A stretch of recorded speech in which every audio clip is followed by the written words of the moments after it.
अस्सलाम वालेकुम वीवर्स, आप सबको the ending fact YouTube channel में दिल से खुशामदीद कहता हूँ। उम्मीद है सब लोग खैरत और आफियत से होंगे। दोस्तों, आज की इस वीडियो में हम आपको एक खुशखबरी देंगे, लेकिन खुशखबरी से पहले अगर अभी तक आपने हमारे यूट्यूब चैनल को सब्सक्राइब नहीं किया है तो सब्सक्राइब के बटन पर क्लिक करके सब्सक्राइब कर ले और बेल के आइकन को भी दबाए ताकि आपको हमारे हर आने वाले वीडियो की नोटिफिकेशन सबसे पहले मिलते रहे। तो टाइम को वेस्ट किए बगैर वीडियो को स्टार्ट कर लेते हैं।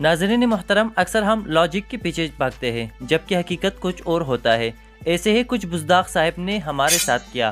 तो नाज़रीन, आपके लिए खुशखबरी ये है कि बामसी बे हमारे साथ आगे भी होगा, जिसका सबूत ये है कि बामसी सुल्तानिया उस सलीम और कुलूश उस्मान दोनों में रहेगा।